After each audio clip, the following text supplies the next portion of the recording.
You're listening to Pro Booth Talk, education and insights for photo booth company owners. Is this June live? There's JoJo joining us right now. Just on. Guys, sorry, was having technical issues earlier. Like everything was going wrong. Computer reset, the link wasn't working, camera wasn't working. I'm like, man, being in like technology and working with like all this tech, one little thing that can go wrong can like mess everything up. Oh, you're on now, and we did just barely push out live, so we are streaming right now. Great. But anyways, so I know Nicholas, but obviously some people may not. So Nicholas, make sure you introduce yourself. And I've never met JoJo before, so I'm curious to hear who you are and what you're doing. Cool. I never really know what to say in these things. So I'm Nick. I am based out of New York City. I operate Outsnapped. We are a multi-city photo experience company. Lots of photo and video work, all interactive. And I also, 3 years ago, started Pictor, which is a platform that runs Outsnapped, and we had licensed that to other photo booth companies as well. I think you did very well, Nicholas. Thanks. Feel free to throw in any other details that people may not know. And JoJo. Introduce yourself. Yeah. What's up, guys? Thanks for having me on. Super stoked to be on the #1 photo booth podcast out there. So definitely an honor. So I'm JoJo. I'm the Chief Creative Officer at Pixel Canvas. We're a virtual world and digital twin building SaaS solution running off of Unreal Engine 5 as our base. And we also use cloud rendering technology, so you're able to access Unreal Engine 5 quality on any device, so desktop, laptop, mobile phones, even Tesla screens. I also founded Mixer Studios, which is an interactive AR agency that I have set up. So I'm in the immersive tech space, super nerd. But yeah, essentially, I help brands grow an engagement by creating interactive and gamified solutions. Cool. So our lives here that we do, typically we have another group, which most of them aren't available, but some of them will be popping on in and out throughout the hour. So very casual, specific. We have a topic, but no specific points that we want to try and hit or anything. But the conversation is AI and I guess AR in the photo booth world. So I'm curious, JoJo, of how you're incorporating what you're doing into photo booths, or is that what you're it sounds like that's not primarily what you do. I was in the photo booth space maybe like 2016 era to maybe 2020 when the world shut down. I still help out with some friends here and there for events, but yeah, I am primarily in the immersive tech space. Photo booth, just I'm trying to take what I'm doing in the immersive tech side, especially with AR and AI, into photo booth. So hopefully I can give you guys some ideas. I know I've was talking to Lap previously on some like cool activations that we can start doing, because we're always trying to look for the next cool interactive experience to push out on events, right? For example, we're currently working on this one product called the Portal, where we partner with a bunch of volumetric screens in LA, for example. We provide the content, so we create like the Unreal Engine 5 world and experience. And then from there, if you can't come to the physical event, we have the digital event set up. So you can essentially go there, and we have a camera feed set up. So that way you can interact. If you're at the physical event, you can interact with those in the digital and vice versa. If you're in digital, you're also able to act with physical as well too. So this is like a newer concept that we're starting to push out. We're still like kind of beta testing right now, but yeah, this is something that, I can see going into like the photo booth and event space. But yeah, what about you guys? Like, have you guys experienced with AR or some kind of, I know you guys are doing like a lot of AI stuff, but like any other AI stuff that you guys are trying to tap into? Well, AI is definitely getting big and it's having its moment. And I see like AR kind of like tiptoeing in every now and again, but I feel like the biggest barrier is essentially just like connectivity, like needing an app, or nativity, I guess. Like everything I've seen so far, you've needed to download an app to actually use it, which obviously creates a barrier between the guests. Yeah, so that was a huge friction point that I ran into early on. So quick background on me. I've been in the immersive tech space since 2000, very early on. Pretty much out of high school, I was with an architecture firm where we were doing digital twins before digital twins was even a term. And then we had the opportunity to do a digital twin of LAX, the Los Angeles International Airport. And I was studying game design at the time. So I was thinking, oh, why don't we, instead of like taking hours rendering like photos and videos of LAX, why don't we just put this on the game engine, the Unity game engine at the time? And then, we can create SWAT team training scenarios and like gamification elements. And I guess they liked the idea so much that like it made its way to the Department of Homeland Security, where I had a great opportunity to pitch in front of them, but me being my early 20s, I wasn't really being taken seriously enough. And there's still like that barrier, right, for tech. Like it wasn't as advanced as it is today. But man, after like having that opportunity not go by, it just kind of set me on a path of like, oh, I think there's something here, right? So many people are still trying to like figure out a bunch of things. For me, I'm just like, oh my God, immersive tech, this is so cool. And then studying Unity and game design, I came across a plugin called Vuforia, which is an augmented reality plugin. From there, that's where like my love for AR just took off. I'm like, holy smokes, this is so cool. Iron Man was very popular at the time. It just came out in theaters. So I'm like, everything Iron Man can do, we can also do as well too. But again, it's timing, right? So back then we're running 3G internet. You had to download an app to really experience the AR. So it was like an uphill battle for me, right? So it wasn't until 2015, we're like at 4G internet at this time. Friends and family were like, Jojo, your ideas were great, but we don't think, AR is going to take off for like 50 years or so, right? So I'm like, all right, well, what I know, I'm in my 20s, right? So I jumped out, and this is where I picked up multiple marketing skills. So social media content creation, event production. That's where I got into like photo booth and first met Lap whenever she was starting out. Now she's like a powerhouse, running the #1 podcast in the photo booth space. But yeah, it wasn't until like pandemic time, right? I was working a job I wasn't too happy with. I picked up graphic design, right? Because I'm like, holy smokes, I was doing like sales and biz dev before. Mutual friend has like a agency. She needs help with graphic design. Like I've done some Photoshop in the past. Essentially, I picked up Adobe Illustrator like overnight, just like studied it, YouTube tutorials in the span of 48 hours. Um, you know what client, right? This is a No, that's fast to learn Illustrator because Yeah. So then like after that time wasn't happy, and I think the crypto Web3 market was going off. So my aunt and mom, two 6-year-old Chinese ladies, were like, Jojo, you're into tech, and like NFTs are the future. I'm like, what the hell's going on? Like, why is my aunt talking about this? So let me crack open the hood of Web3. I know like crypto NFTs are kind of controversial, but I'm like, yeah, let me just crack open the hood just so I can educate myself. And right away, I'm like, oh my gosh, AR, VR, gamification. This is all stuff I was trying to like push out back then, right? Like, don't even look at blockchain. This is just immersive experiences. And that just gave me that confidence to like, oh my gosh, everyone who told me I was wrong, I'm actually right. And it's like where everyone is going. So I just quit my job, put in my 2 weeks, jump back into the AR space, relearn everything I can. So, going back to your point, how there's that friction of needing to download a like the AR app. You don't need to do that now. You have web AR yeah, it's experiences that just awesome. trigger your device's browser. And there's also social AR filters as well too. So face filters through Snapchat, Instagram, TikTok. So after I quit my job, I was like diving into the social AR side of things. So picking up Instagram AR, because I'm like, I have like social media marketing background. I'm gonna just go with that. And then also picked up TikTok filters as well. So I was like going hard with it. And last year in November, TikTok shut down for 48 hours. And then like Meta announced, oh, we're removing all third-party filters not made by Meta off our platform. So like this all happened in the span of 48 hours. So 48 hours, like 3 years of work, just like Thanos snapped. I'm like, Yeah, that was I was crazy. like, I was I venting was to right Lap. back I up. was like, oh my gosh, bro. So like kind of put me on this path again. So now we have web AR. Essentially, that's the technology that just activates your device's browser. Still very new, but again, it makes it more frictionless for users to start experiencing.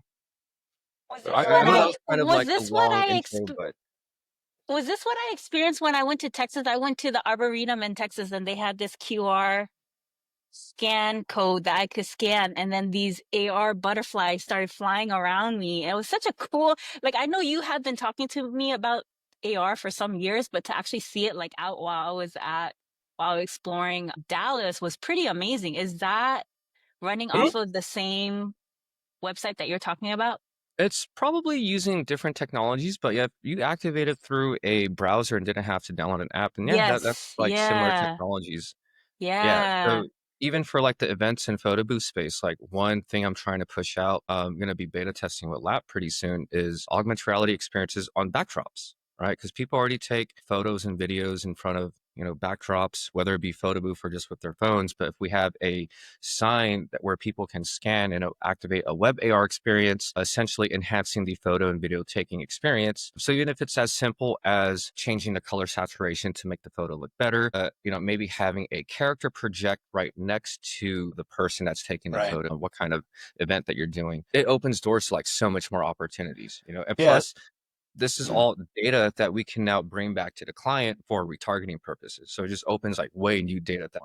Yeah, it's really cool. I just saw exactly that at EMS in Vegas this past year. It was a backdrop company and they had that built in, but you did have to download an app still. So they're apparently not. Can't catch up. Yeah, they need to catch up. But it was neat. They had a couple different things set up, and one had like a monster breaking through their backdrop, and one was for real estate. And once you scanned it, all a bunch of rooms popped out of the backdrop, and you could kind of nice. navigate through this house. There's some really neat applications, but for them, you had to download the app. And I was just like, well, I'm not gonna have guests download an app. That just doesn't make sense. Yeah, and like apps are probably super huge, and if you're like at an event, there's like crowd congestion, so it's going to take a bit to Yeah. download. Is the app because you're accessing the core GPU of the device, or is that the main difference between an app experience and the web experience? App experience, it has more stability, but it's just the technologies that were available. So even right now with web AR, it's very stable, even though it like being somewhat new in like the past maybe like 4 years, it's really becoming more like finalized and people are starting to utilize it more. Yeah, I mean personally, I don't really see uh too much of a benefit of going the app route, especially if people want that frictionless experience nowadays. Yeah. I wouldn't have downloaded an app. It was a QR that was on the wall of this tunnel entrance to the Arboretum in Dallas. And if I had to download the app, I definitely wouldn't have. But the web experience was nice. I literally scanned the QR. We put the phone up to the tunnel. The tunnel was already a cool experience because they had painted like butterflies and florals. But when it added the AR butterflies flying around, it just was so immersive. It was like when you think about the concept, it's not that cool, but when you're actually living that experience, it really is such an experience. And the web experience had the ability to download that video and able to share it. And you know, I don't know if they branded it though. I don't remember if they actually branded it.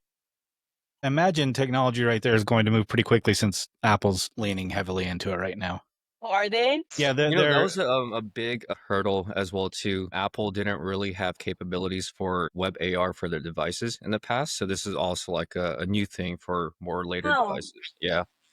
that's Yeah, I yeah, can't remember seamless.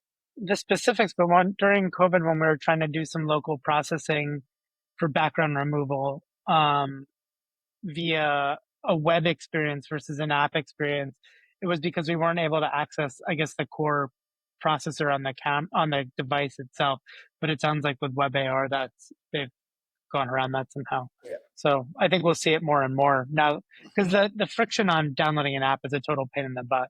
It's one thing if we as experience providers have the app on our devices, but if someone has to then jump through more hoops to experience it, it's kind of a pain in the butt. Forget But about it. Yeah. yeah, it's interesting. I know when we think back on digital props, like that's all AR stuff. It's using facial, but the stuff that's made it into the photo booth experiences has all thus far been like, for the most part, 2D, not really part of the image, just sitting, on the front layer and the Snappic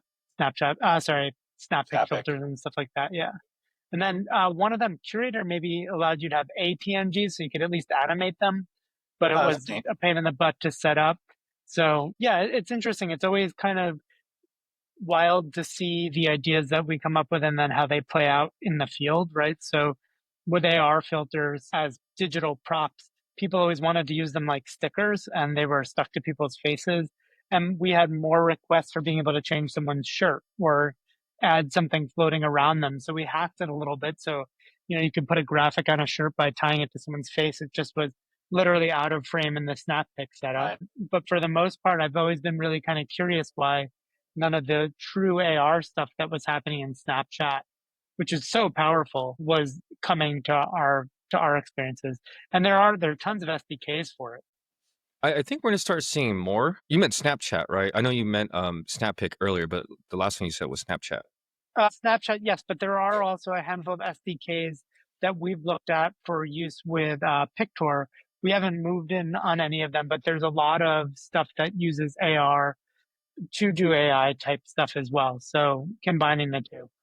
Yeah, definitely. Snapchat. So their platform is Lens Studio.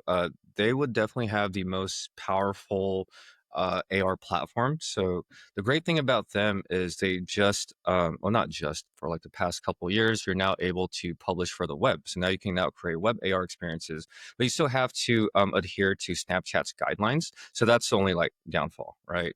So you can't have, I don't know if you have like an alcohol client or maybe like a gray market client, that may be a little bit difficult to put on Snapchat compared to if you use something like Zapworks or Niantic Studio, that's just more open because you're just connecting it to your own property essentially.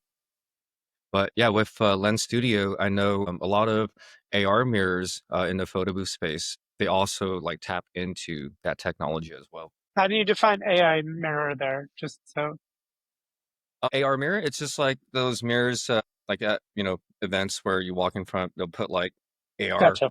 on top of you, or maybe like a character will walk in front and pose in front Gotcha. of you. Yeah. So Snapchat, I've met a few creators. It's funny, they made the AR mirror. I'm like, oh, I'm in like photo booth. You guys could totally sell this. They're like, oh, photo booth. I didn't realize this was like a photo booth.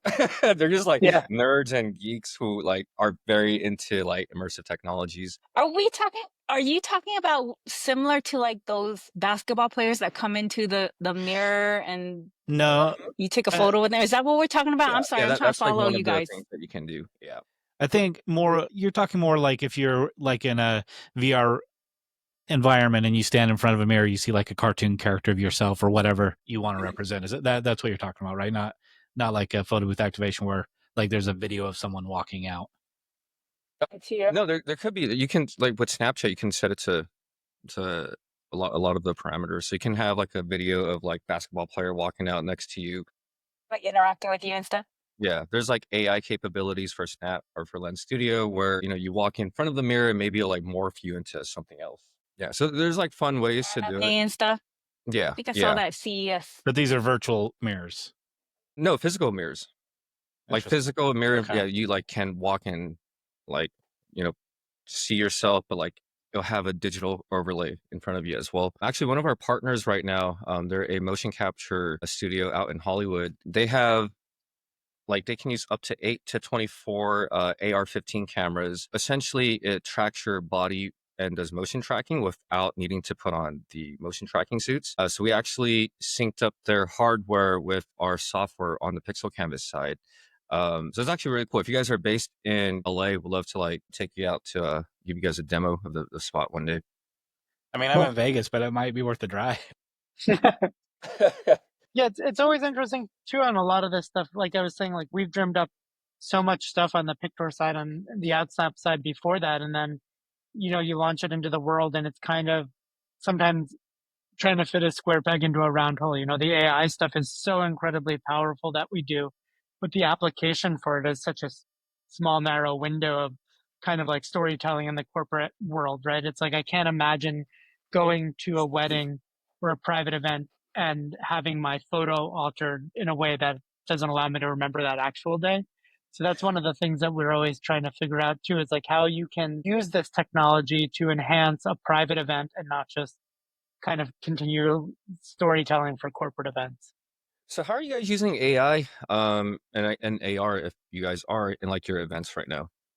I'm not using AR at all, but we do have someone like in our chat that just said that they just got a lead for someone looking for an AI activation. So I'm curious, Gabe, if they elaborated at all on what exactly they are looking for, because I don't really have a full concept yet of how I would incorporate it. I mean, you've thrown some ideas out, but I haven't really landed on a solid product yet. But we've had in the past on the corporate side, prior to this stuff being available, web-based for brands, sunglass brands coming in, they wanted like virtual try-ons and things like that. But ultimately I was like, we could do it, but why don't you just let people wear a pair of the sunglasses and take a photo? And they're like, oh, it's like, if you have to, everyone, well, I always joke about this when we're talking about like live event stuff. There are ways to automate things, but sometimes like for a one night event, the fastest way to do it is like to literally hide a human Just under do a it. table. Yeah. Like there are countless events where I was the man under the table moving files between folders. Like no one else is gonna do this. It's cool. I'm just down here moving the files, right? Because it's the easiest way to Sometimes get more things done. practical. Yeah. Yeah, way more practical than building it for a one night event. But yeah, we've had people who want virtual try-on stuff for events, but it kind of like I think it hasn't gone mainstream enough where an average person goes to an event, we'll call it a Pepsi event, and then there's this like AI or try-on experience for them to be wowed by it. Because I don't know, it's just like it doesn't I think it's still a certain type of person who really enjoys the AR world or the AR space, or like a different like kind of connect the dots.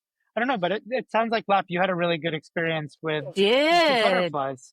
I did because when we initially walked through the entrance, we were just thinking, okay, we're gonna grab some content, and we did like a time lapse, and that was pretty cool, right? Like we just ran down the tunnel, and that was pretty cool to have that time lapse. But when we came back, that's when I noticed the little QR. It was painted right on the side of the wall, and Jojo has been talking to me about AR, and I. Anybody who's listening, if you are not following any of this, do not be surprised because I did not. It took me 2 or 3. It's been like 3 years since I've been chatting with Jojo about all this technology. And when he initially brought it up, I couldn't even understand the lingo that he was throwing at me because it's so. I want to say it's so in the future, but it's not because it's actually like present. It's just I feel like our industry hasn't grasped it yet, and we haven't found a way to incorporate it and automate into our workflows and our offerings.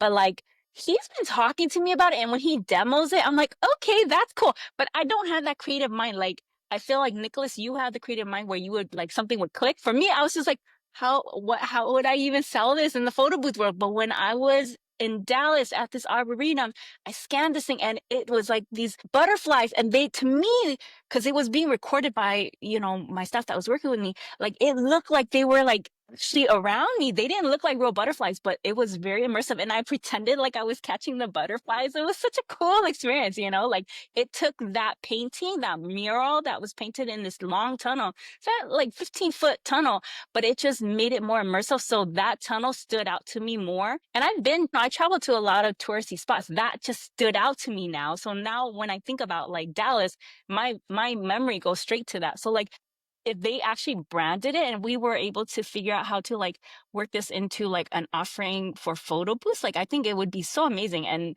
I don't think any of us are really tapping into it. Oh, it's such a blue ocean right now. Like that's why Yeah, I'm so like excited. I'm just like, holy smoke! Like, because if you look at where technology was and where it is today, you're gonna get a real good educated guess as to where it's gonna go, right? So you're yeah. not really looking too far ahead, right? And I don't know if you guys ever gone out to like tech expos like CES, but CES is one of the All largest. AR AI stuff, yeah. Yeah, one of the largest in the world every January. I've been going since 2011. Every year I get a real good indicator as to like what's going to be out in the next few years, right? So the last 2 years that I've went, it's all XR headsets and glasses, and that's where all these companies are starting to push out now. Even last week, I was at Long Beach for AWE, the Augmented World Expo, and Snapchat had a huge presence there. Not sure if you guys heard, but they're going to be coming out with their Snapchat spectacles for consumers next year. So we're going to have AR glasses, just like I think $800, $600 was the price point that they're pushing out, which is crazy, super affordable, right? So it's like, okay, if people are going to start adapting the technologies of tomorrow, why don't we start learning it today? So by the time tomorrow comes, we'll be the expert already. Yeah, 100%. And I think also the other key differentiator here is like the consumer experience and then the experiences that we on the photo booth side do, right? It's like we don't have to worry about the app thing because in theory, we're going to be creating some sort of recording or photo to give to someone. Like, someone steps right up in front of the backdrop, your device can be using the backdrop to register the AR along with the person and wrap them in ribbons or who knows what it may be, right? And then they just walk away with a video afterwards. It's a photo taking experience. So I think that there's a lot of different ways to tie the two together. For me, it's funny. It's like you said, scan the QR code. I'm always like, when we talk about doing these virtual experiences, and we still don't have a good name for like experience on your own device. We still call them virtuals. But when we do an experience that's user device based, so at a conference, someone scans a QR code, something like that. Something that we always talk about is it's not an if you build it, they will come scenario because they can't see it. It's just a QR code. And I don't know about you guys, but it's like when I get to a restaurant and they give me a QR code to scan, I'm like, give me a real menu, right? It's like, I think we in this industry, because we're tuned into these things, are far more likely to interact with a QR code than a normal passerby. Like, were you in that space? Were other people in there also doing the same thing? Or did you just see a QR code and you're like, I'm curious what that is? Because no one, like, Yeah, I feel like It was raining that day, but there was nobody else besides us. I think most people would need to see someone else interacting with it. yeah. I mean, I've seen some creative things. Like we were at a trade, it was probably a year ago now, but they had like a model wearing like a cardboard box QR code, and everyone was scanning that thing because she's walking around and her clothes are basically a QR code. So I guess it's how it's presented. But sure, if you have a sticker on a counter. But I also think with times change and people's mindsets change, because there was a time where people were totally against QRs altogether, and then when COVID happened, where they removed all the menus, everybody started downloading QRs. Yeah, so they just got more used to it. so they're starting to come back where people are like embracing them. I don't even know if I would say embracing them, but they're not against them like they were back. Like I hated the idea of a QR back in the day because you need a whole app. QR codes have been around forever. Amazing, smart, easy piece of technology, right? Best thing that happened with COVID was best thing that happened at QR codes was COVID, right? Yeah. But also at the same time, it's like COVID feels like it never happened except for the QR code. Like that's the only thing that's still here. Like people are back to being jerks to each other. No one washes their hands anymore. But you go to a restaurant and they're like, "Here, scan this QR code," and I'm like, maybe that's why I just have such a negative reaction to it because it's like just brings me back to. I love QRs, especially when that receipt comes with a QR and I don't have to do anything. Scan that, double click my phone, and walk out of the restaurant. I love it. Oh, that is nice. Yeah, they're definitely useful things. Yeah, so I think with all this AR stuff, that's the first time I've seen an AR experience live in wow, and I I go to all the touristy spots, so that's the first time I've seen anything like that. And if these places, Seattle has their tower and stuff like that, that what's that called? That Space Needle, the Space Needle, yeah, they stay pretty up to date with photo ops and branding and stuff because they really get that out there. I feel like they would be one that would be embracing something like this. But the more we see this spreading at all your touristy spots and it becomes more commonplace, because right now when I saw it and I already knew of the concept, I can't imagine if I was just a consumer who had no idea anything like this existed. But I already knew of the concept, so when I scanned it, I still was like, "Oh my God, this is crazy!" And JoJo has been showing and. Jojo smirked because he's been showing me this for 3 years, and I'm always like, "That's cool." But when you're actually live, there, and you're able to experience it, it just is just a whole different level. Just a great memory. So I assume you haven't clarified, but I assume you were looking at the butterflies through your phone. So I didn't see the butterflies. We scanned the QR and then it gave us instructions it directed us onto the website. And then on the website, it said, go ahead and click start. And I had no idea what to expect.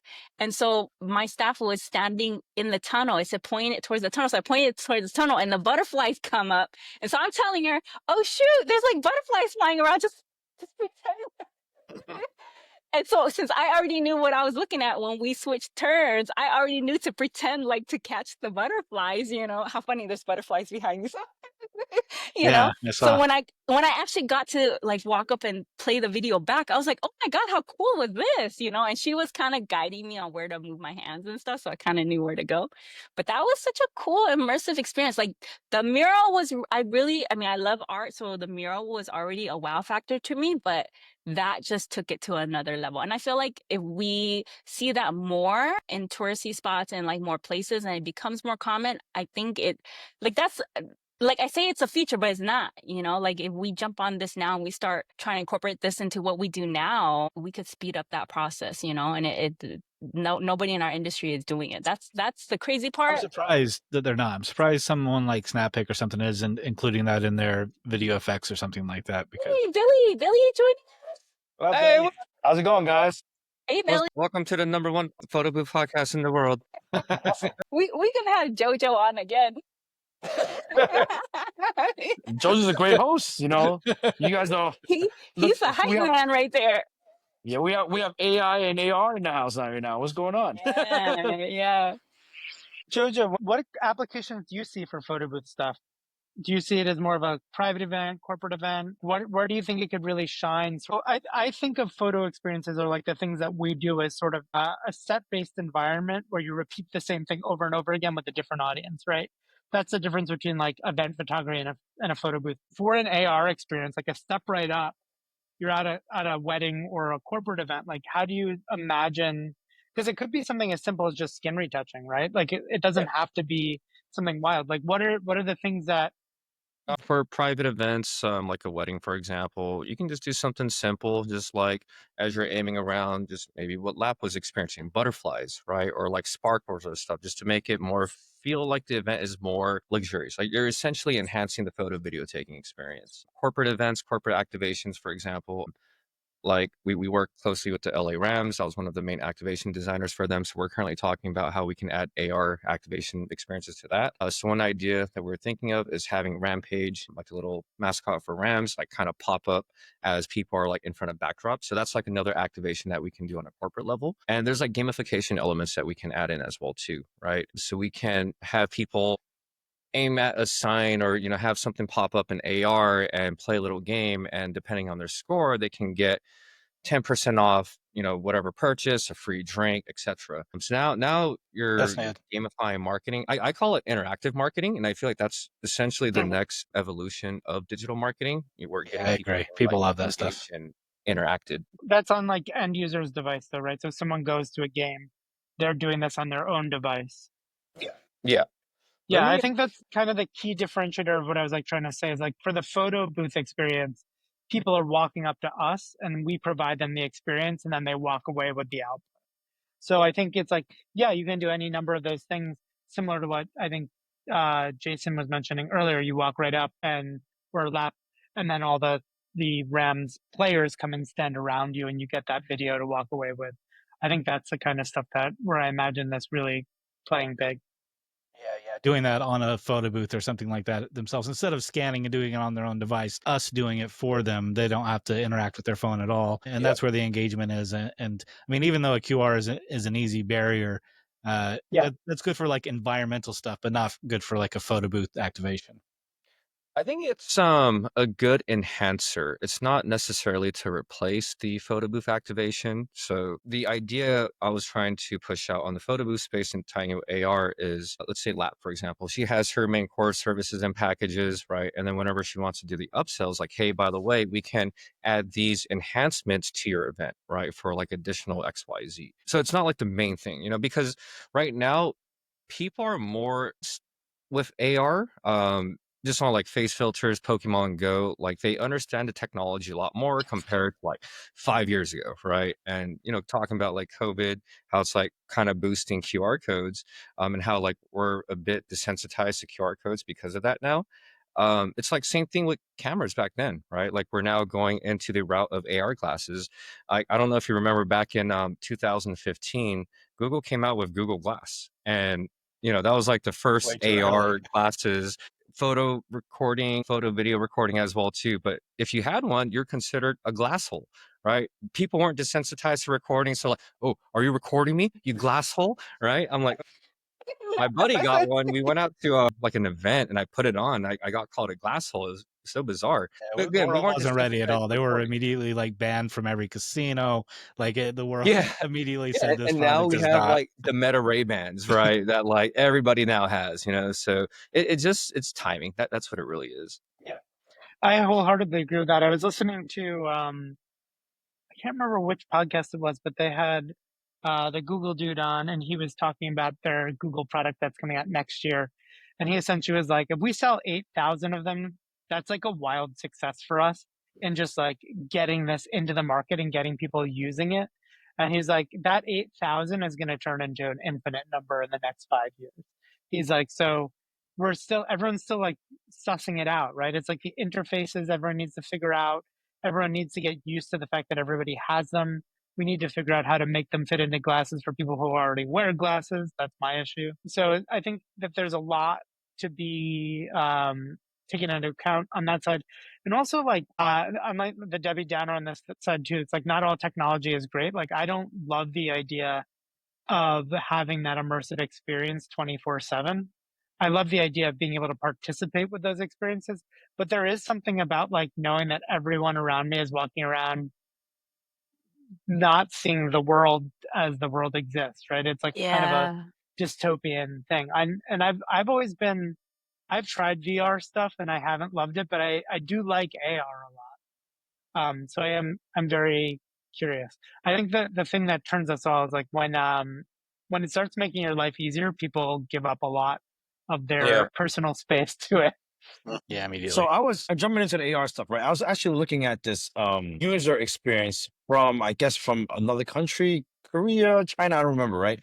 So once they step into the actual booth itself, right, I don't know, I'm sorry for being a latecomer on this call, but on this fireside chat, sorry, but basically they'll step into the booth and they'll see themselves as a cartoon kind of thing, like even when they're talking kind of thing. I don't know if you guys touch base on that kind of stuff, that kind of experience for the photo booth itself. A little bit, but I think I don't know if that was augmented reality or not. I think that was kind of like the same technology that does like the holograms where they record with the videos and they cast the shadows and stuff like that. But It's not the maybe bottom. it was incorporating both because It's like that they do box, look right? very Like animated. that box where like you step in frame and like it projects. Yeah. Yeah. Was that at PBX? I don't know. I'm not 100% I sure think that there was at one at PBX. PBX a few years ago. Not with the Yeah. filter. You're talking about with the filter? No, but we saw something like that at CES, Billy. Yeah, CS. That's what I was thinking. And then that was from China, I guess, right? But, you Yeah. know, if we Where can, it made us into that's, anime in real time. yeah. And we were looking at ourselves and we Yeah. snapped the picture, which was real cool. I have the picture, right? I have the picture. Yeah, but yeah, it was really cool. So that's the type of stuff that I'm looking at. But that booth wasn't there. They wasn't selling that booth. That was a booth to get people to come to their booth. It's like an attraction, like how a trade show would hire us to go and help them out kind of thing, right? So that was that type of thing. So you wouldn't be able to get the information on where they had it.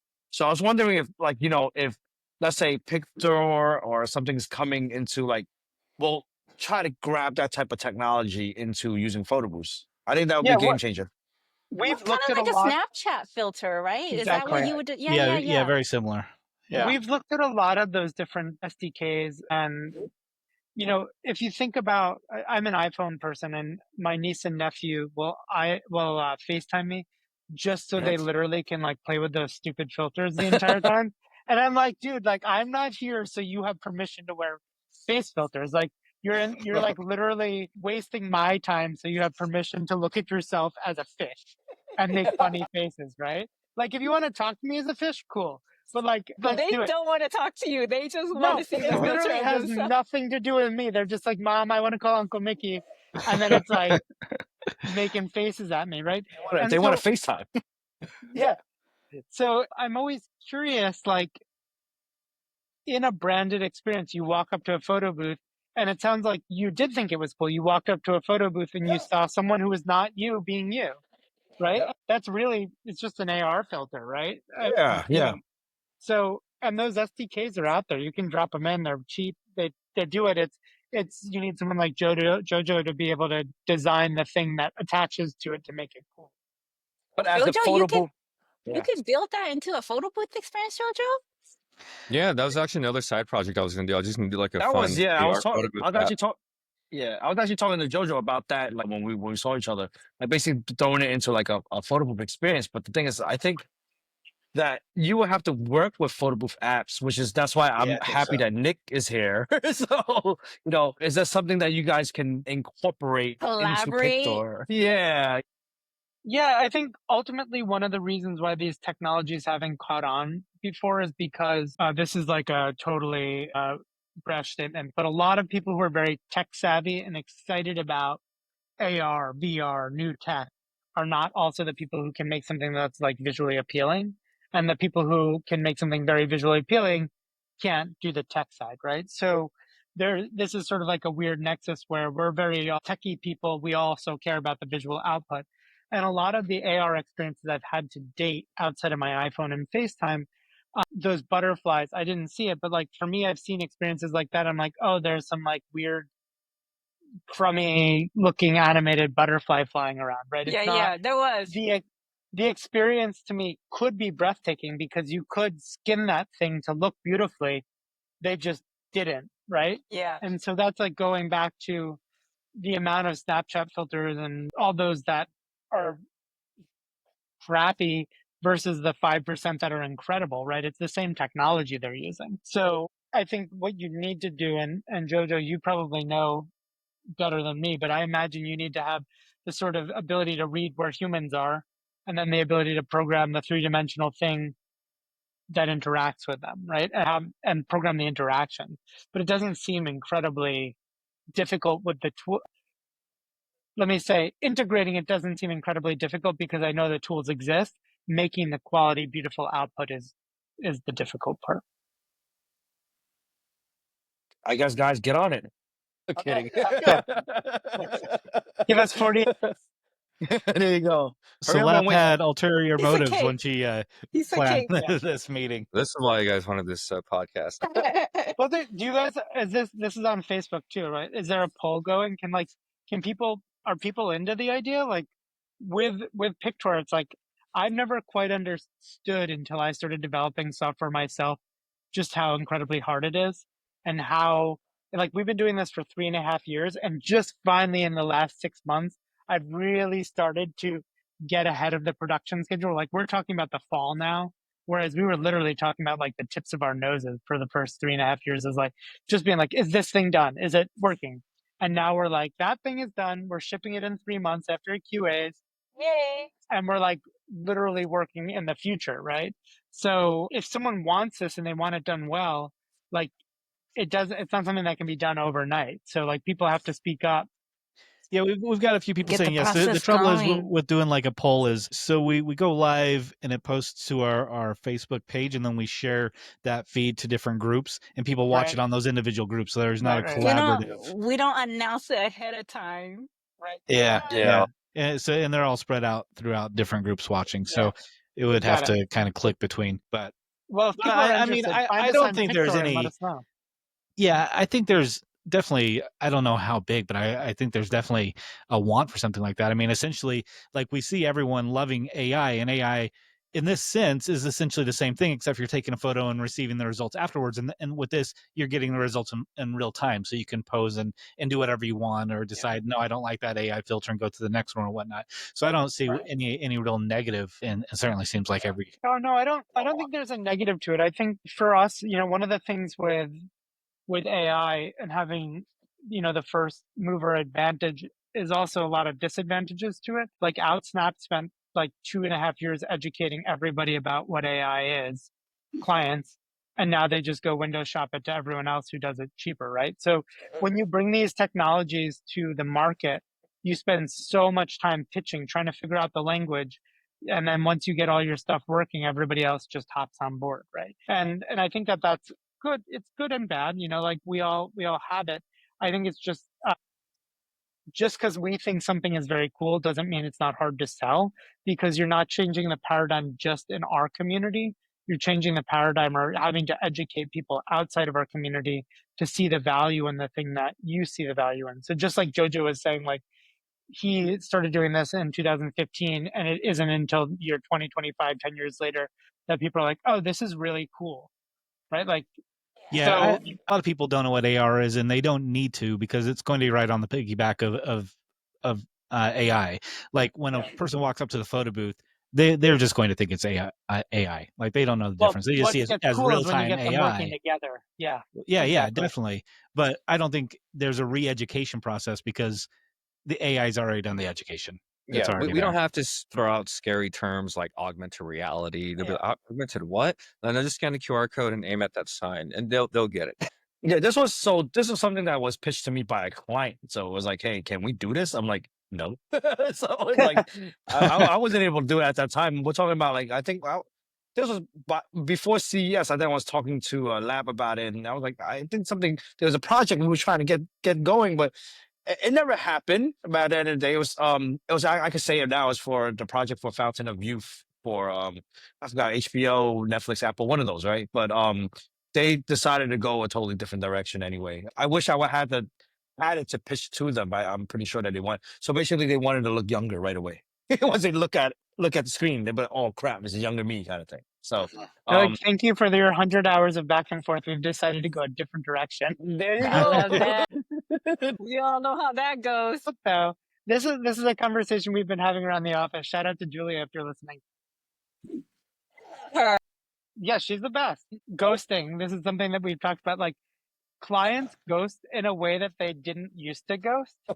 And it's like almost nice now when they send you that we're going in a different direction email because like you at least have closure.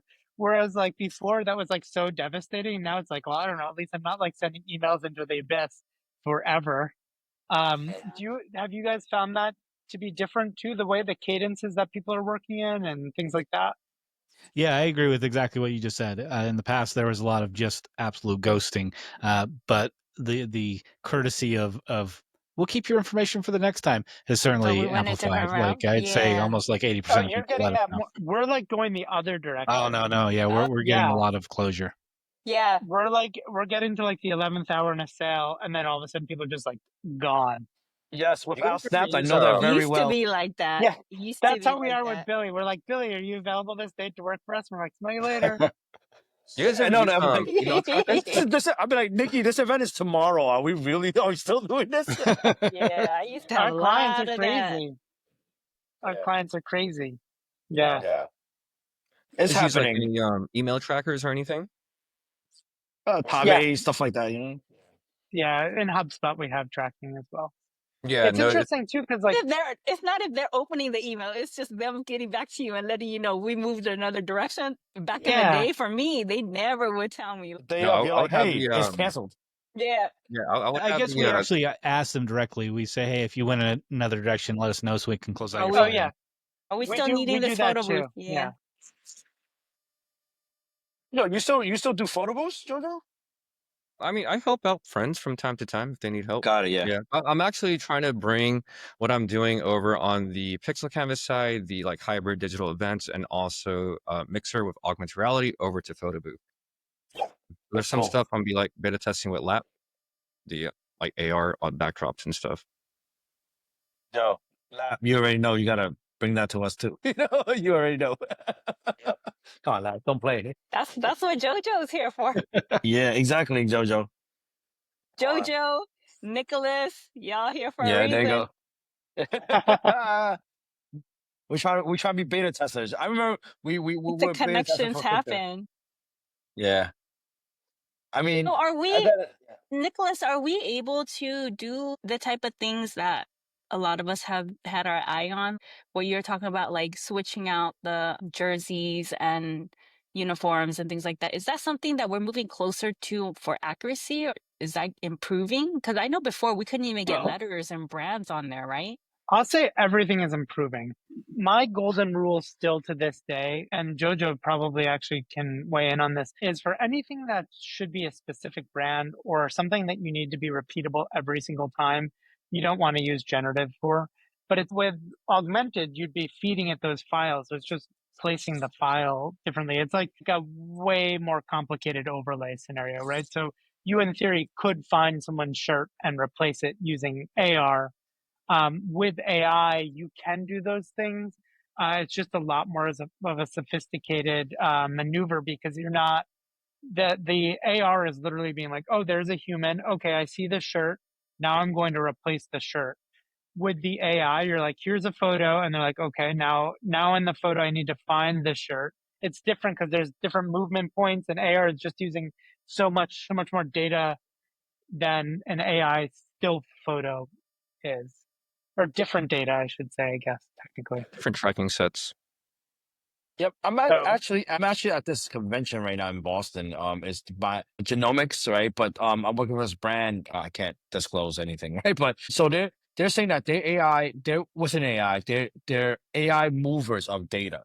So they're like, oh, we do petabytes, in like in 4 days kind of thing, right? So they're like data transfer kind of company, right? They're saying that AI has a lot to do with what they're doing, where they're able to house something and process something. If they have a single location of all the data that you need, right? The AI is processed faster. That's what supposedly. I don't understand AI servers. Probably Nick, you understand it more. But it's that if everything that you want is put in one place, it's a faster process of any AI, and you can do so much more Like a of it. database? You mean like a database of Yeah, like a server. What's it called? A data center on steroids, kind of thing. Yeah, so that's what they were yeah, explaining to me. Like this whole in like 5 minutes. That's what they were telling me. well, yeah, But I'm I mean, thinking it's like the same. It's like if the pizza's on the table, it's easier, faster to eat the pizza than if you have to go and get it and then put it on the table. That makes sense. Like, basically, yeah. yeah, if everything is local. I mean, if you think about the tech now that we even compared to a few years ago, it's like it's mind blowing the amount of data that's being created and saved. I was like having this like I was driving back to the city last night in my Tesla. So my Tesla was driving me back to the city. And I'm just like literally listening to this book on AI prompting, which is a real boring thing to listen to a man just read prompts over and over again. I'm like very intrigued. Lots of morsels in there. But I was just imagining the amount of data that my car was collecting in real time and is sending to Tesla so that they can make the driving experience better. And I'm just one car. Like 1 out of 5 cars in New York City is a Tesla now. So it's like they just have how many cameras are on that car? I don't know. That's that many camera feeds being recorded in real time And sending in it uphill. perpetuity. Yeah, Yeah, in perpetuity, right? It's just bonkers. And it's got to get stored somewhere. Just so crazy. that is pretty great. So yes, Yeah, everything collects data now. yeah. Yeah, so that's what I meant. Like, if you host, if like, I'm not also going to name anybody, but I know some people that have their own AI servers. Is that what they call it? I mean, I guess they have their own AI servers that they control basically. So they'll put whatever they need generatively into that data center kind of thing. Yeah. And then everything's gonna be processed like that kind of thing, that kind of speed. It's not like, all right, so you sign up for, let's say, I'm gonna say Snappic, okay? You go up to Snappic, you use that generative AI stuff, you're prompting, but Snappic is looking through I guess their data or whatever's on the web, right? Kind of thing, right? So They've yeah, so at so that process is going to be up in the air and come back down. That's a little slow. So if you had it locally, right, I assume that technically everything works 10 times faster. Yeah, Locally should be that able is to. true. Your data set has to be infinitely smaller if it's local, but it's about finding the happy medium between like how much you need. Our data set right now, we work with, and Jojo's probably going to tell me I'm saying this all wrong because I know just enough of the tech jargon to confuse everybody. But essentially, microservices.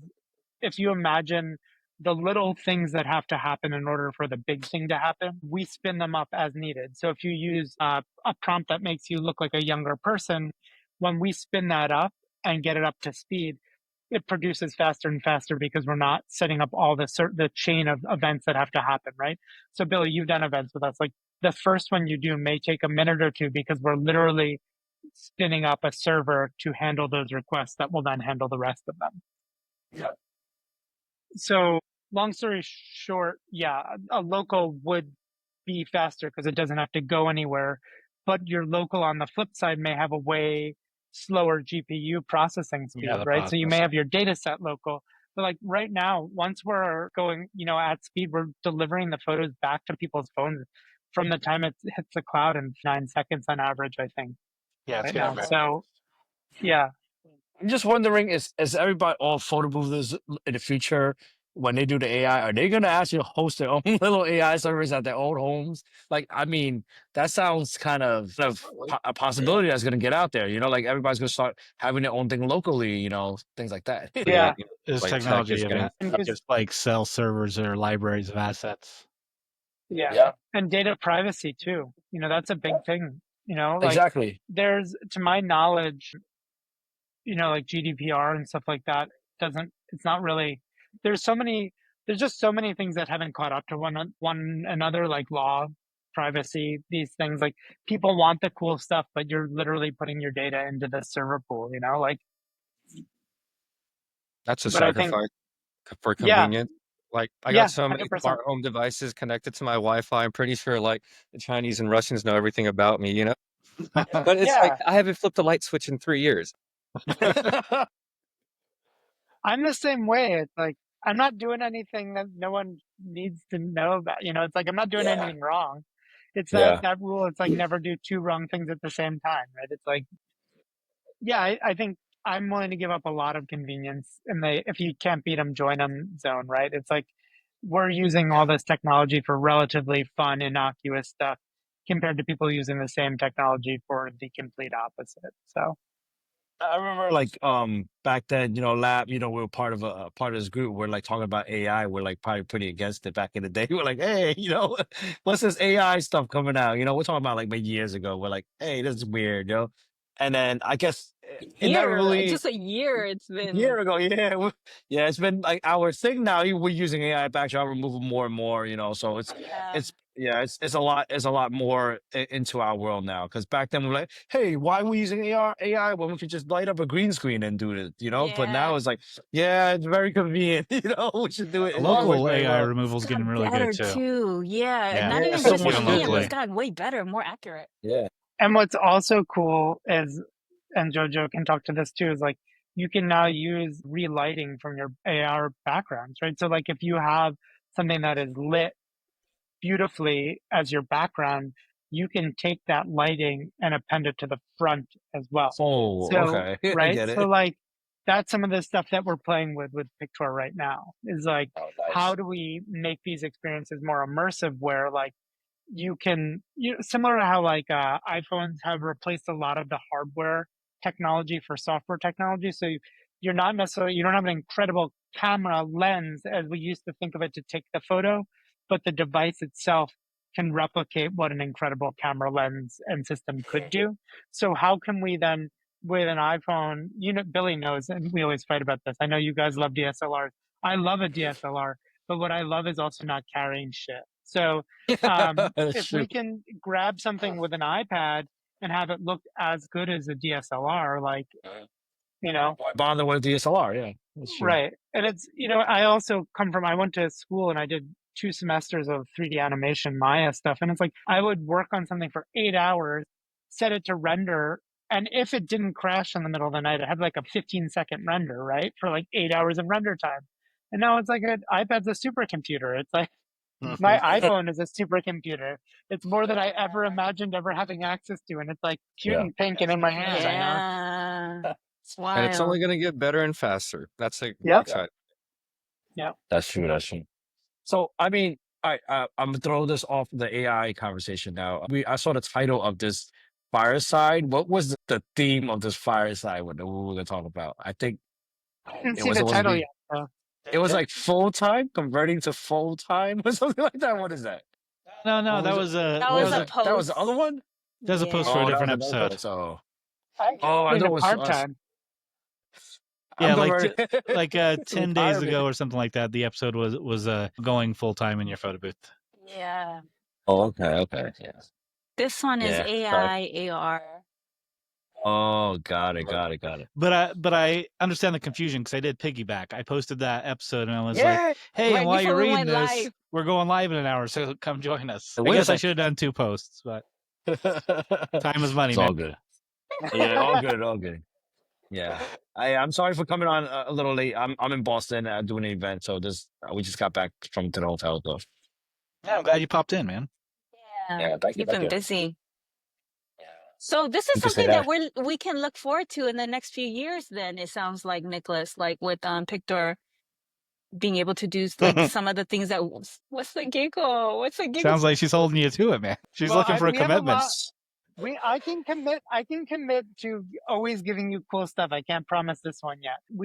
I have actually a meeting on Friday that I'm really excited about with stuff that's in the same world as this, but not this, but similar to the lighting stuff that I was just talking about. AI has been used. It's like I always talk about like the pendulum swinging, like the pendulum's like up here, and the same tech to do stuff in this zone is out there, and it's way more useful. So skin retouching, glam filters, things like that. Yeah, that's what I'd like to that's see. one we've been talking about that for months. But some of those other top secret things that you guys begged for are coming out in the next few weeks. So yeah. Well, So there's stuff. I love There's the stuff top to secret come in. things. Yeah.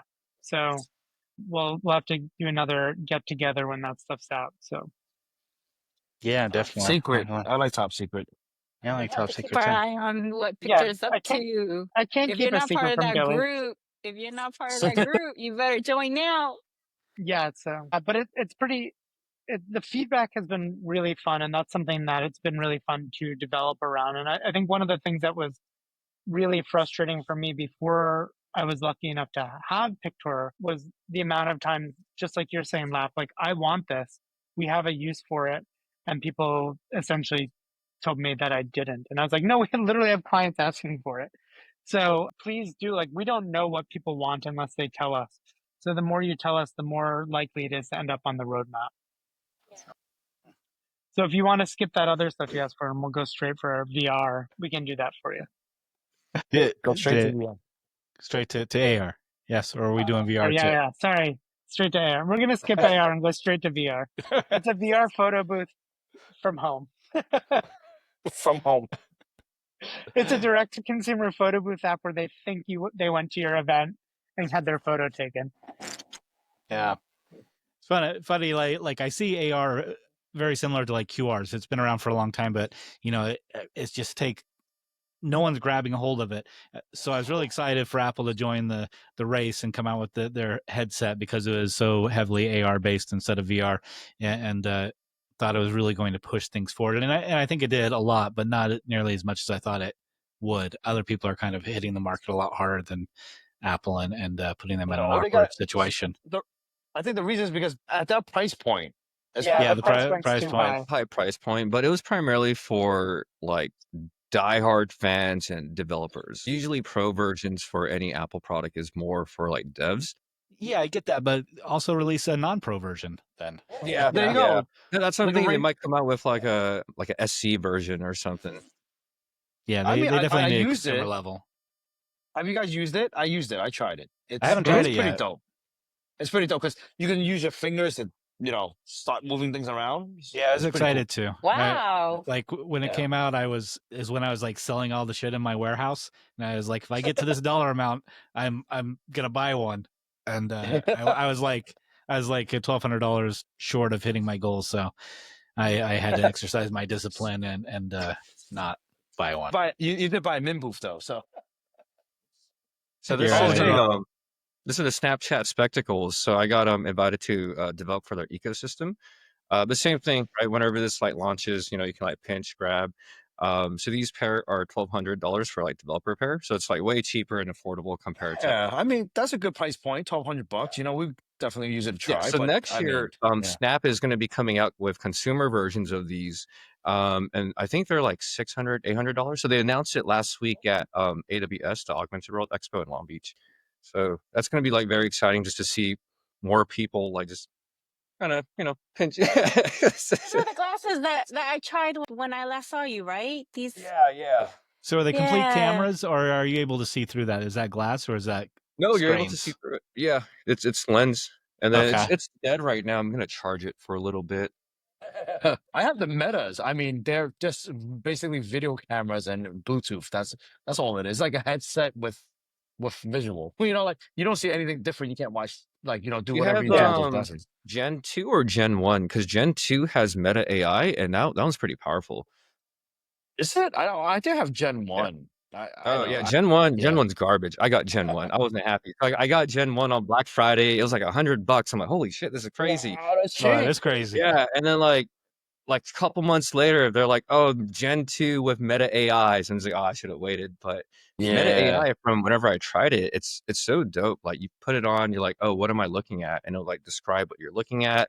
So a lot of my friends, they'll wear it while coding and just like kind of explain while they're like coding and like giving things. So maybe if you guys can get access to one, and if you guys start like having issues at a event, maybe you can put it on for like live technical, like AI help event. Yeah, is Gregory Burt listening? Yeah. How do I tell this lady she should have paid for internet would be the first thing I ask it. They're gonna be like, "Hey, what am I supposed to do?" That's what that is. How do I explain to her one more time that everything is working properly? There's just no internet. Hey, put these on. Hilarious. You guys been on for like a whole hour and a half already? Oh my goodness. Hour and 10 minutes. Okay. If I wasn't that late. I think everyone was kind of late today. But Well, we I do have can't see. say what? Yeah, it's bonkers in New York. Do we Say have again, any Matt? questions? Because I can't see. I can't see. No, I haven't on seen any the questions. live There's been a post. few comments and things, but there's not been any direct questions, which kind of surprising. I mean, there typically aren't too many questions, but I expected this subject to generate some questions because I've got a bunch. So ask away. Well, Don't I'm hold back. jotting. I'm jotting. Do a third. We have to do a third on this topic. So I Well- guess on the topic of AI, like what do you guys use AI for, like your day to day? Do you guys just use GPT, and if so, like how do you guys usually use it? I mean, it depends on what I'm doing, but primarily I'm GPT. I wish that I would have done Gemini just because everything I do is in the Google ecosystem and it's all tied into it. But I'm so far into chat right now that I don't know that I'm going to make the changeover. Are you And it's- are you guys on the free Sorry. version or the paid version? No, that's like the easiest $20 ever. Like everyone should be Yeah. paying that $20. And we pay it for our team too, because it's just like the same thing that GPTs I've made for them. I'm in the process of switching over to Perplexity. I shouldn't say I'm officially switching. They're still courting me. I'm still playing with it and getting to know it, but their use of the projects is a lot better as far as I'm concerned, and their data management or the file management to train specific projects on things has been really cool. But I'm by far not a Perplexity expert yet. I keep accidentally like reading the news on there and other buttons that I don't know why are there. But it's neat having access to all of the different models within one. And there's an auto setting where based on what you ask it, it'll fire your questions out to multiple LLMs and then compare the answers and then give you the best of them too. So it's also, I got a free year of it, which was great. And with that license, it gets you access to all the other ones too. So if you're just going to get one, that is the one I would recommend now. And I What's think it it's called like again? 30 a month. Perplexity. It's interesting. It goes to different models and weighs those responses. Like I wonder what's the process of weighing those responses. Like what is the best, and if it's not best, then why were you grabbing that information to begin with? It doesn't know it's not the best until after, right? So it's like I've been doing a lot of can compare to. Yeah. So like if you ask it a programming question, it'll say, oh, we're going to weight Grok or this other one over blah, blah, blah. But if you ask it to write you a blog post, it's going to use Claude because it's not going to use a stupid M dash, So I think I'm What's still that learning. joke? I forgot that joke. Wait, So what kind of language is that? if you I type with know. AI and it responds, usually it'll have like the little M dash, like that large like Yeah. dash, and then usually people just copy and paste whatever AI generates. And just, like, send it out. Really easy way to tell if someone's using chat to respond to you. Which sucks So make because sure I've you're always deleting used the M dash. I've always used Come M on, you dashes. don't use M dashes, man. I swear to freaking God, man. I don't swear to that. Dashes take 3 buttons to create. No, it's just a double tap. An M dash is what I usually use. It's such a great way to break a thought. I've always honestly used it, and now I've had to literally train gotta myself to change. stop using it because people thought I was AIing them. I definitely I had a client today that wanted me to add like a insert into the 4x6 like plastic sleeves, and they wanted to like write a little note on the back, and there's M dashes in there. I'm like, hey, do you mind if I take these out? I had to explain to them because a lot of people don't realize yet, like Clapton, but a lot of people do, and it like when you're reading something with the M I dash. think it's funny whenever I catch it. I'm just like, but it's no big deal. I find it cute, just like, oh, we're in that age now, like people are. I find it cute when I see old people with that little M dash. I'm just like, oh, I know you're using some form of AI. It's funny because you'll go like 3 or 4 emails, and you're like, at this point, your AI is just talking to my AI. That's what I was just gonna connect them. Like our agents can just chat, and we'll determine if we're going to work together on this project or not, and just report back what the result was. Yeah, totally. You guys use our white labelers Fireflies? and everything. Do you guys use Fireflies for your meetings? Yes. Or like Otter? Yeah, that's how I got my Dope. Okay, Yeah. cool. So Fireflies, if you guys don't know, it's a note taker AI. It'll join you in your Zoom and Google Meet calls, transcribes everything, and it'll also like separate like who's who, gives you an outline, summary, some like action items, and it's pretty accurate too. Yeah, you don't know of any of that. You know, Like I like a live version of that. Like we tried one once for our team meeting, and I was right away that was a stupid idea because it only knows that one, like there's only one account there. Like this is a live meeting at a desk, so I'd like to find an AI agent that can listen to that and separate the different voices of people and stuff like that. I can send you one. I can't think of it off the top of my head, but Yeah, I'll send it over to you. The cool thing with Firefly, so they just partnered with Perplexity, which is how I got that free year. But now in the chat, you can actually talk to Fireflies. And so you could be having a meeting and be like, oh, I don't know, Fireflies, can you look up the date of that event? And it'll look through your conversation that you've had already and or the internet. It's pretty wild. I haven't tried it yet because I'm afraid to use it in a meeting and have things go terribly awry. And I am also not going to have a meeting by myself just to try it. So if anyone wants to meet up later on Zoom, we can try it. And that sounds like a lot of the promises that Apple made with their Apple Intelligence that they didn't deliver on. So it really makes me like, if Apple couldn't pull it off, I wonder how. All I know is I spend more time trying to get Siri to do things than actually doing. I'm like, hey Siri, can you set a timer? Nothing. Or I think it set a timer, and then I'm like, wait, I just burned the entire meal because no timer got set. And I don't have any of those issues at all. I don't think, anyways. Hey Siri, start a timer. Yeah, I'm good. I got my timer. I think it's your voice thing. My son. I always make voices. Am I not supposed to talk to it cute? Baby voice. So, hey Siri. My son is named Xavier. So every time I say Xavier, right, for some reason Siri picks it up like I'm calling her. I just don't even know how that even happens. My daughter's name is Alexa, so there's that. Oh yeah, there you go. Okay. So you can use Alexa at home. Yeah, you can no change Alexa. Alexa's name though. Not on everything, like on your phone and stuff. But if you buy like an Alexa device, like a speaker, then you can't change the names on it. Oh, really? Yeah. Like we have like we had a sound bar that you couldn't change the name on. Was it an Amazon device or was it a third party?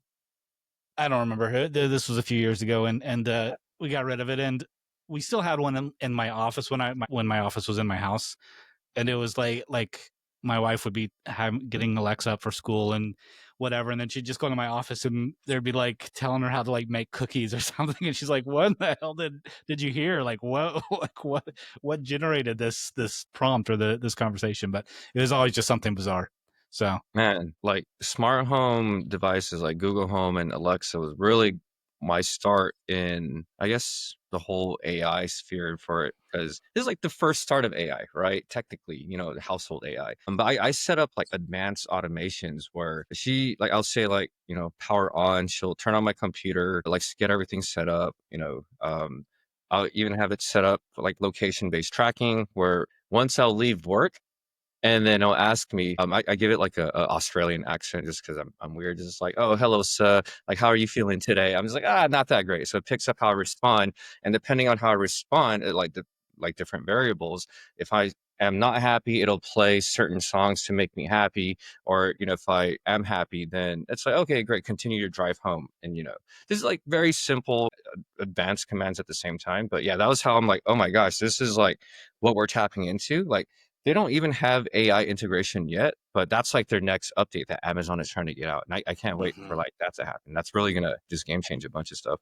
Yeah, if you just use your ChatGPT, like the voice activate, not the voice activation, but the voice model, and love just doing that. test it. Yeah, just test different emotions. It's like 95% accurate on what your emotions are, but like it's kind of scary in future AI stuff that everyone That's some warns you scary about. shit. But there's several times that I'll just like talk to my phone driving home about a concept that I'm, Yes. need to brainstorm in my head, and I'll talk it out with AI on the way home, and it's really, really good. If you're not doing that now, then I recommend it. Same. It is so good. That's new Yeah. stuff. Now, thank you guys for educating me on this one. I'm probably gonna get started in developing all these things, but that is some scary stuff that you're like basically, hey, I'm sad. Like I'll start doing like playing songs like sad songs for you and stuff like that. It's like an interactive mood ring. Yeah, there you go. Yeah. Except it Oh, has wow. science involved. Yeah, science, lots of math, and probably like data tracking from Russians and Chinese. Yeah. All right. Exactly. Or Chinese just gonna hack you. Jeff Bezos. I don't. Yeah, I mean, we've got somebody like it doesn't even need to tell your voice. Like I've got my watch, my wife wears some kind of ring that does the same thing. Like it could take all those data points. I mean, not yet, but it will, and it'll have a very accurate understanding of exactly how you feel and maybe things that you don't feel that you're not familiar with. Yeah, that you don't know that you're feeling.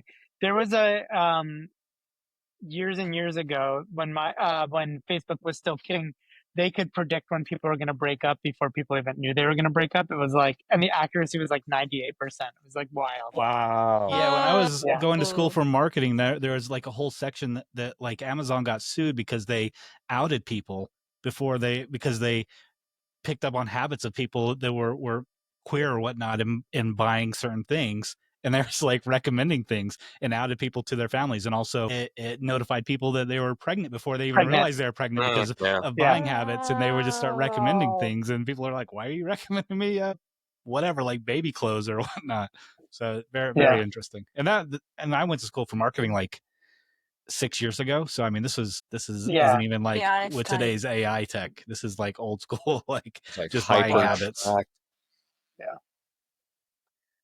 Well, folks, I have to dip because I have a small dog that I gotta walk, and then I gotta be somewhere around 8. But it was an hour and 20. I have to walk my kids too. You have to walk them, no question. Walk her kids. You don't forget the leashes, okay? They're getting impatient up there. They're upstairs. Yeah. The real star of the show. Cute. Yeah, she's a cutie patootie. All right. So once I end this, thanks for everyone joining. Before Yes. once I end it, everyone just hang out for like 2 seconds. Make sure that your thing says it's 100% uploaded before you sign off of your browser. Great meeting everybody. I'm sure I'll be in touch, Jojo. I'm excited to follow what you're doing with Lap and see where that goes. Everybody. Thanks for having me on. Great to meet you, Jojo. Great to see everyone. Yep. Thanks for having me. Great meeting you guys. Thanks for having me on the #1 photo booth podcast in the world. Appreciate it. Hope we can do it again soon. All right. That's good. Bye. That's your slogan. To keep the conversation going, join our Facebook group, Pro Booth Talk Community. If you enjoyed this podcast, consider showing your support by subscribing, liking, reviewing, or sharing this topic with someone in the industry.